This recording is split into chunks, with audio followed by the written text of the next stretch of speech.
Today on the Philly Talk podcast, Jalen Hurts throws for 5 touchdowns in one practice. Miles Sanders out with another hamstring injury. The Eagles make some roster cuts. 3 players out due to the mandate that today your roster has to be 85 players. And last but not least, the Eagles fly to Cleveland tomorrow for joint practices. This is Philly Talk with Philly Mike. Talking sixes in the bird gang, that's I like. Competition, we ain't scared, yeah, that's what we like. Win or lose, you know we showing up and we gon' fight. You see we strive for the sky every day that go by. And every single week we scream and fly, Eagles fly. This is Philly Talk with Philly Mike, yeah. This is Philly Talk with Philly Mike, yeah. What is going on, everybody? I go by Philly Mike, and this is the Philly Talk podcast. And today, we got so much to talk about, but before we do that, y'all know what I'm going to ask. Y'all been hitting it like crazy. Hit the like button for your boy.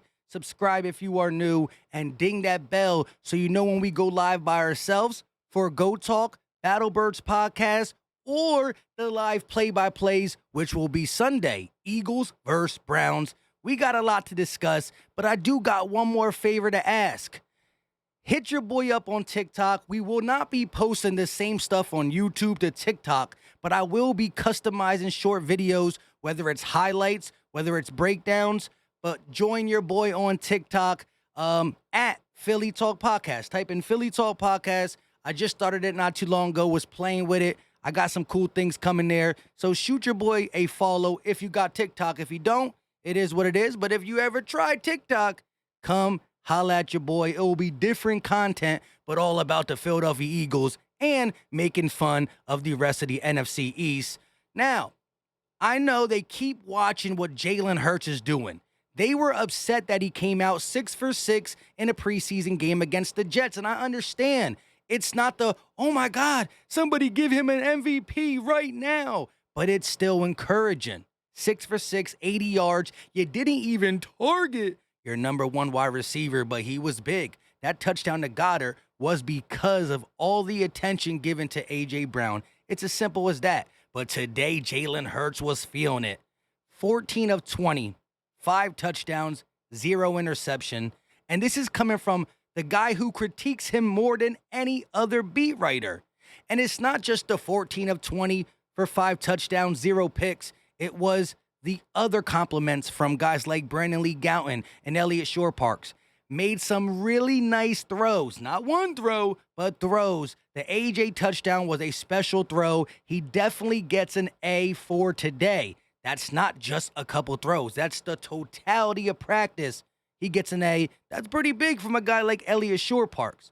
And both of them describe, Brandon Lee Gowton and Elliott Shore-Parks, that pass to A.J. Brown, the touchdown pass, was in the tightest of tight windows. Now, you could say Josh Job's not that good. Kavon Wallace not that good. Well, Josh Job's been rising up the ranks for all these young DBs. And just because you're not good don't mean you don't have tight coverage. The window was tight, and A.J. Brown caught it because a dot was thrown by Jalen Hurts. It's encouraging because Philly Mike has told you, and I'm going to tell you one more time, if he ran out of 8 clean pockets last year, this year is going to be 3 or 4. He will still make some rookie or young player mistakes. Some, oh, that's Jalen from last year. But he's going to be more consistent. He's going to be more decisive at the line of scrimmage. He feels so comfortable this year, and he's been preaching it, and it's been showing little by little. Some people just got the blinders on, and they don't want to see it. Improvement, potential.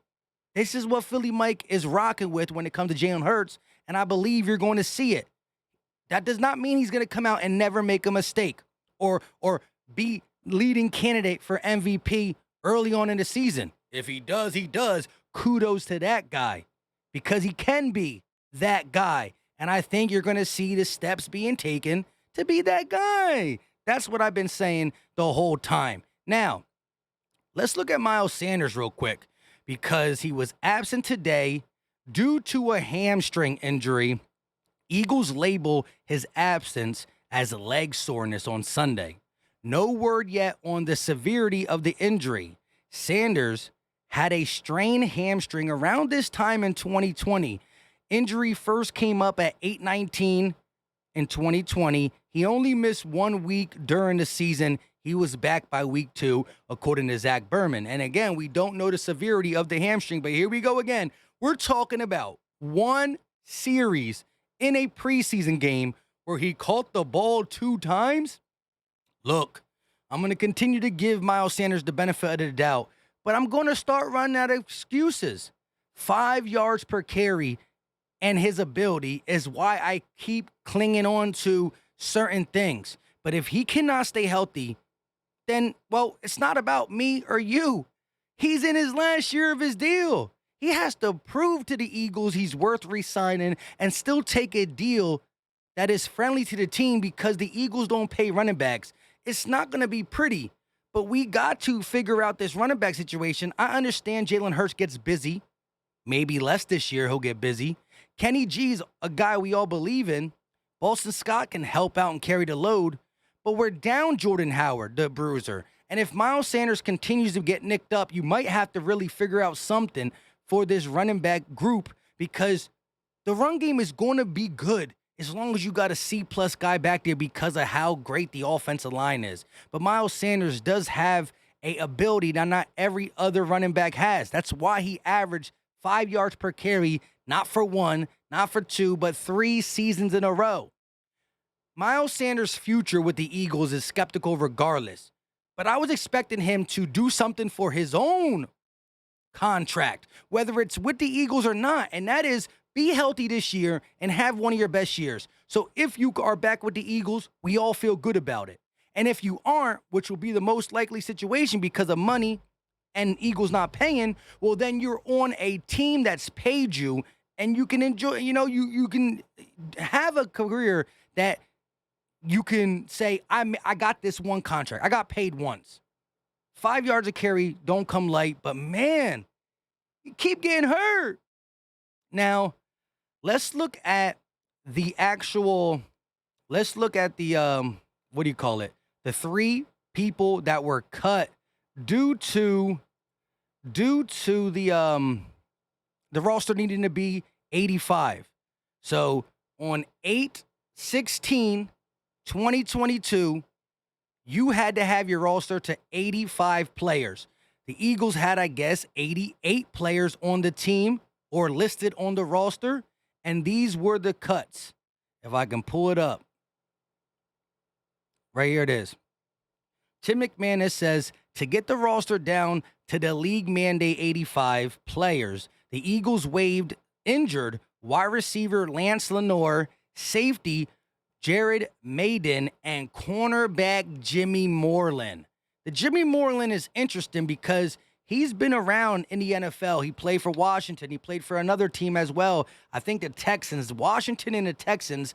But whenever he was there and played, he was a pretty decent contributor at the slot corner position. And right now, we got a multitude of young guys, whether it's Zach McPherson or Tay Gowan or the guy we just traded for in the J.J. Arcega-Whiteside trade, or even a guy like Josh Jobe, who fit the mold as a smaller guy. But I thought Jimmy Moreland was the front runner to be the next guy in store for minutes if Avonte Maddox went down or when the Eagles went into a dime package where you would want 2 guys in the slot on both the left and the right side or that can play the middle of the field. And I thought Jimmy Moreland would be good, but he was cut to get the roster to 85. It is what it is. Lance Lenoir and Gerard Maiden, didn't really know anything about them guys.